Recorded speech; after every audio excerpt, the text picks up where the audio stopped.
Hello, my name is Dave Tran, and this is Inside the Art of the Specific. We have chiropractor Dr. Lauren Clum calling from Oakland, California. She graduated from Life West in 2005. Dr. Lauren, welcome to Inside the Art of the Specific. Thank you. Yeah, so let's get right on to it. So how did you get started in chiropractic? So I come from a chiropractic family. I was raised by a dad who is a chiropractor, so it's something that I've been around and have been involved with my whole life.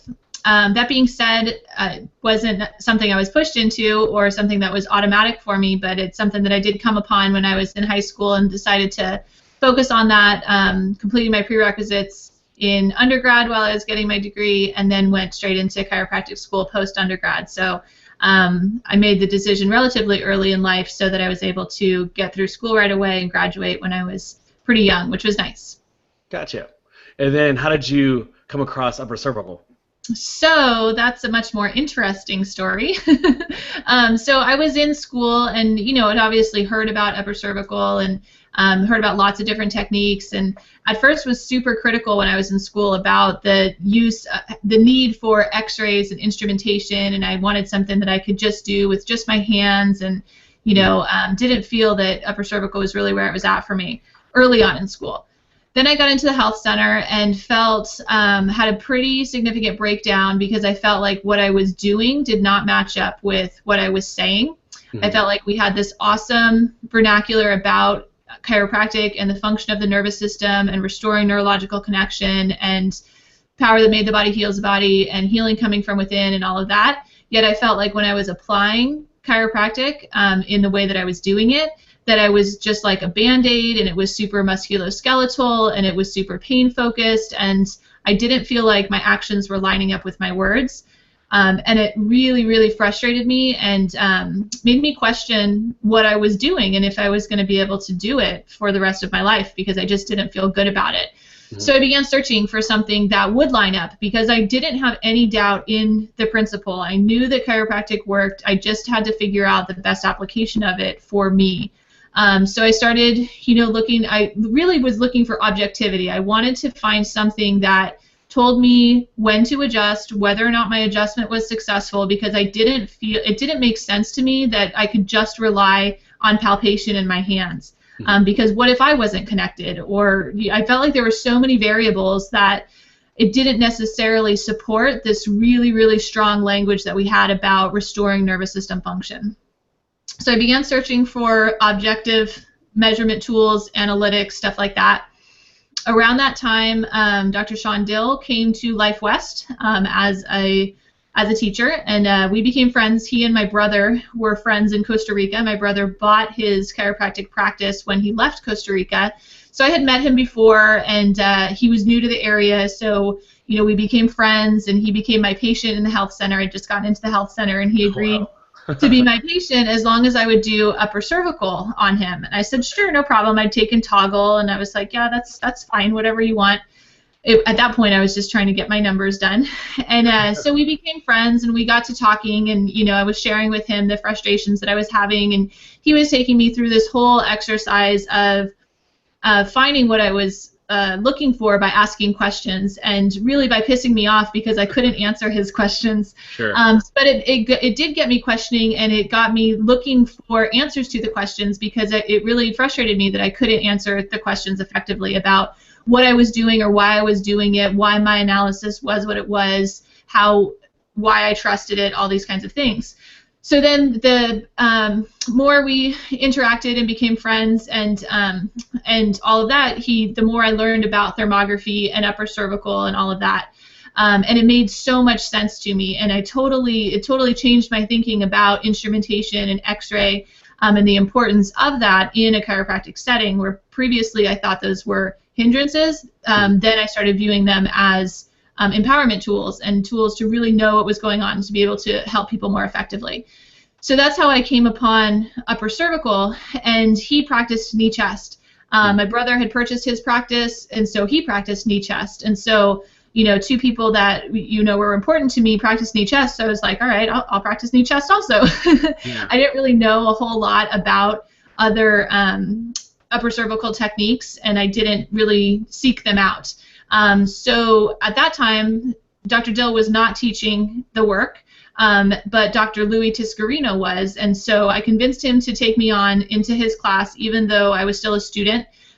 So he was in school with my dad, and I sweet-talked him into, I'd known him my whole life, I sweet-talked him into letting me take the course. So that was my first introduction to knee chest, and as I started learning it, I was like, I actually really like this, and so then, which was good. Yeah. So then I graduated from school, was able to go and practice in Costa Rica with my brother, doing knee chest in his clinic. His wife is a full spine chiropractor, and so she was practicing in a different clinic, practicing full spine, and I was able to practice in both of their offices, because at that point I was still kind of questioning what I was going to do and how I wanted to practice myself. So that solidified it for me that I really did enjoy the upper cervical practice. So then when I came back to the United States, decided that that's how I wanted to go about things.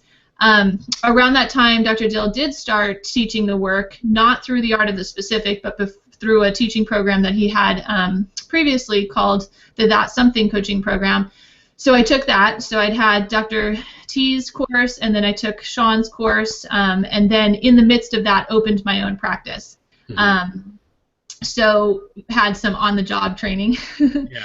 and it was all wonderful, and I loved having the teachers that I did.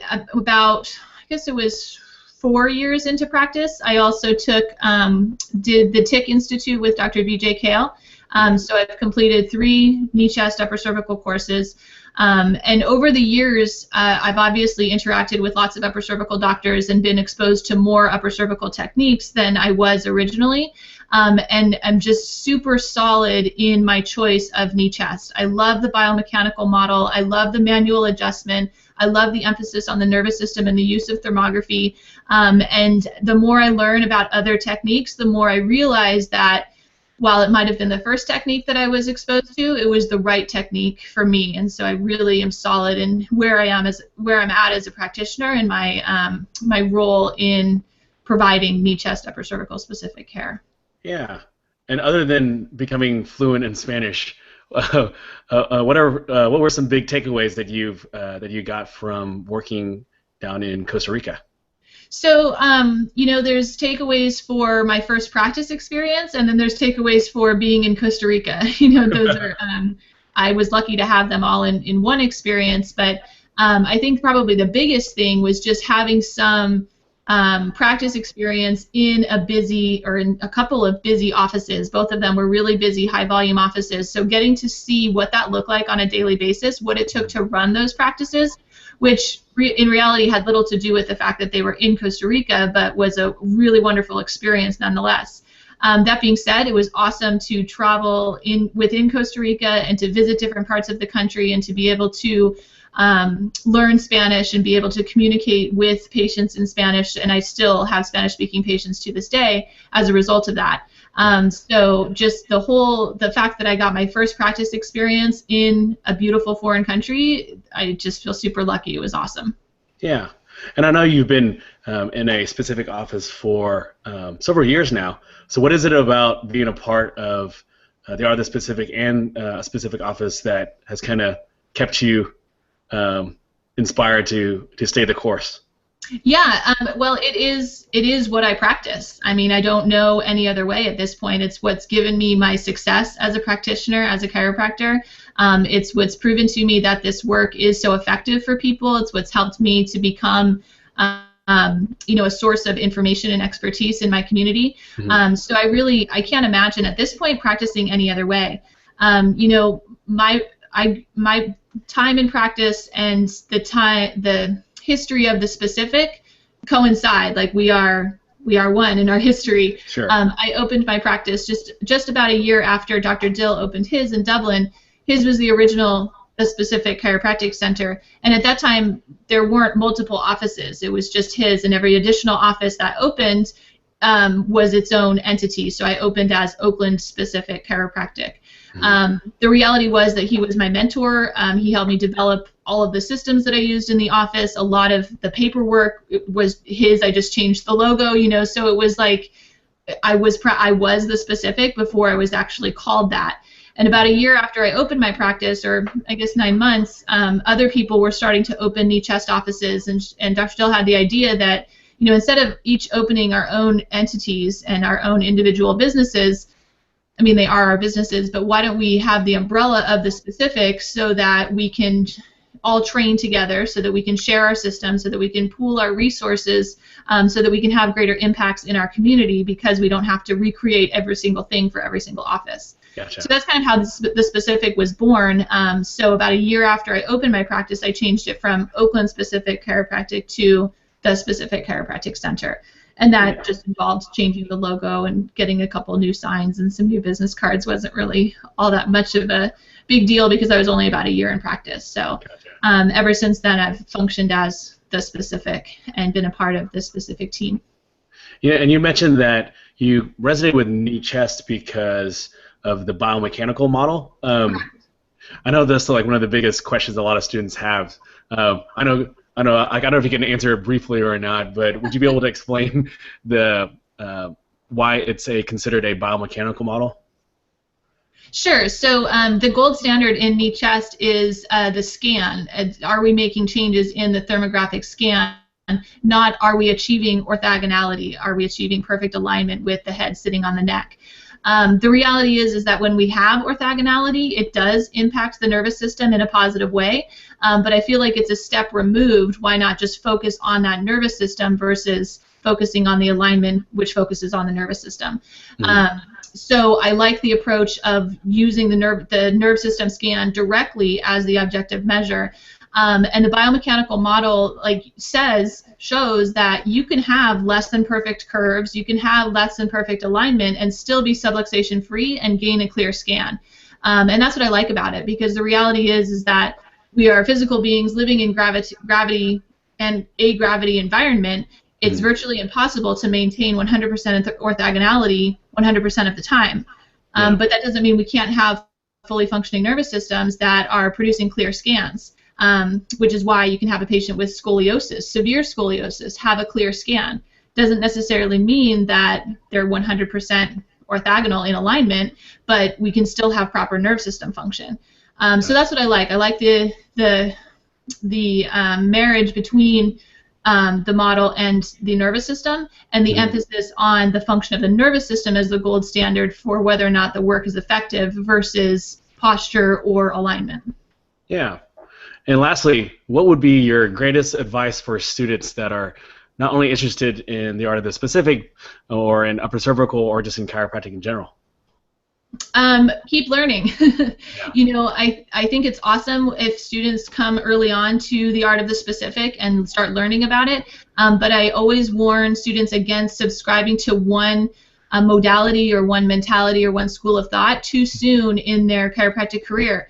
Because the reality is that even with knee chest and learning how to adjust knee chest, you still have to learn how to put a force into the body. So you still have to know how to adjust. And so you can benefit from learning how to adjust full spine. You can benefit from all sorts of different types of analyses so that you understand biomechanics and the impact that biomechanics has on various systems of the body.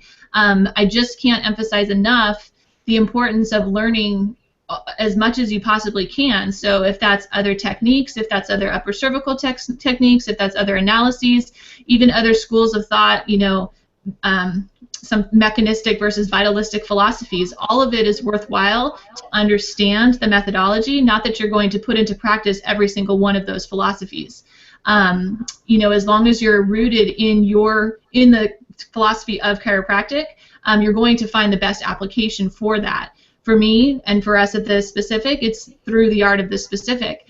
But I would never try to force someone into that. I really would like it when people come upon it because they've sought out various learnings and this is what matches up for them. So I would I would encourage the continued learning of all sorts of different things chiropractic related.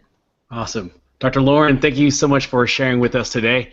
My pleasure. If you want more information or want to connect with Dr. Lauren, check out the links below. Every month I will be uploading a new interview with the art of the specific chiropractor. If you like this video, please share it with your classmates, give this video a thumbs up, and subscribe to this YouTube channel. My name is Dave Train, and this was Inside the Art of the Specific. Thanks, Lauren. You're welcome.